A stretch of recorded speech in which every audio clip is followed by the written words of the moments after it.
कभी ऐसा होता है कि कुछ लोगों की कुछ रकातें अभी बाकी है, तवज्जो से सुनना इस मसले को, और ये होता ही है लोगों साथ, लेकिन पता नहीं होता, लोग कंफ्यूज हो जाते नमाज में।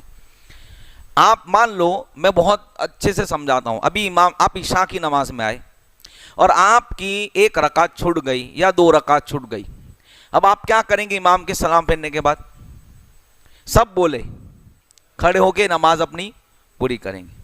अच्छा, इसमें ऐसा भी है कि इमाम साहब अभी तो अस्सलाम कहते हैं, वे खड़े हो जाते हैं। मतलब भाई जब तक दूसरी ना के ना खड़े हो, हमें क्या पता सज्जा सौ करेंगे तो फिर सोचेगा, फिर बाल पकड़ेगा, अब क्या करूं। इसलिए हुक्म है कि जब तक दूसरा सलाम का लफ्ज इमाम ना कहे तब तक खड़े होने की इजाजत नहीं।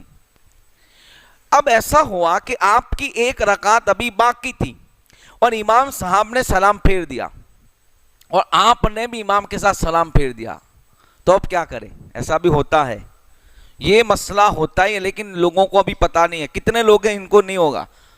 ये है शेखुल इस्लाम ट्रस्ट को इज्तिमा को अंदर आने का फायदा, कि जिंदगी की नमाज हमारी सुधर जाए। तो अब क्या करें? तो गौर से सुनना। देखो, पहले तो ये है कि एक मसला ऐसा है कि जिसमें नमाज फासिद हो जाती है। अब आपकी एक रकात बाकी थी और आप खड़े होने के बदले ये सोचा आपने कि मुझे इमाम के साथ सलाम फेर देनी चाहिए, ये सोचा कि मुझे इमाम के साथ सलाम फेर देनी चाहिए और इसने फेर दी, तो नमाज फासिद हो जाएगी। नमाज क्या हो जाएगी? अब इसको आप दोबारा पढ़ें। कब? कि आपने ये सोचा, गौर से सुनना, हाँ, इसमें फिर आगे 2 मसले और हैं, कंफ्यूजन आपको ना हो। आपने ये सोचा कि मुझे भी फेर देनी चाहिए और फेर दी, तो अब नमाज फासिद हो जाएगी। और गलती से ऐसा हुआ, ये ज्यादा होता है बाबा, गलती से ज्यादा होता है। गलती से ऐसा हुआ कि सलाम फेरी, याद आया कि यार मेरी तो अभी बाकी है।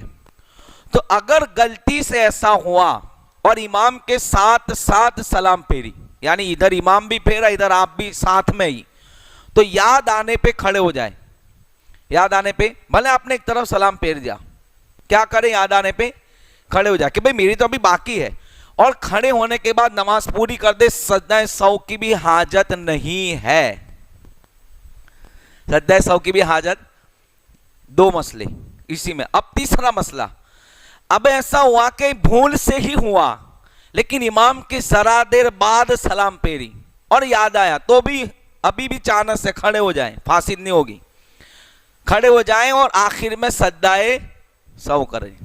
एक में फासिद होगी, एक में नमाज फासिद भी नहीं होगी, सद्दाए सौ भी नहीं होगा, और एक में सद्दाए सौ होगा।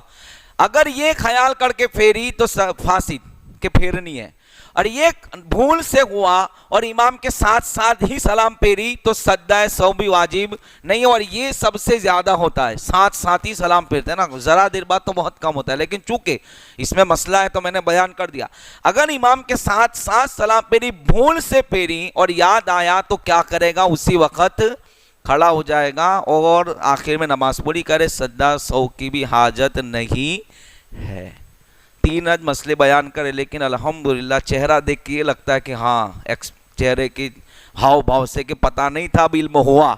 ये है शेखुल इस्लाम ट्रस्ट के इज्तिमा में आने का फ़ायदा, जिससे आपकी नमाज भी दुरुस्त होगी और आप तक कुरान का इल्म भी पहुँचेगा इंशाल्लाह मज़ीद आने वाले इज्तिमा में। अस्सलाम वालेकुम व रहमतुल्लाह। प्यारे दोस्तों, मेरी आवाज किसी तक पहुँचे या ना पहुँचे, किसी के दिल पर असर करे या ना करे, मैं कोशिश करके अपने हिस्से का फर्ज अदा करता रहूंगा।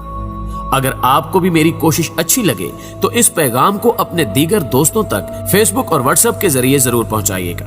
न्यूज चैनल पर नए आने वाले दोस्तों से गुजारिश है कि अगर उन्होंने अभी तक हमारे चैनल को सब्सक्राइब नहीं किया तो इसे सब्सक्राइब करते हुए साथ मौजूद घंटी के बटन को भी दबा दें, ताकि हर नई आने वाली वीडियो की नोटिफिकेशन बाकायदगी के साथ आप तक पहुंचती रहे।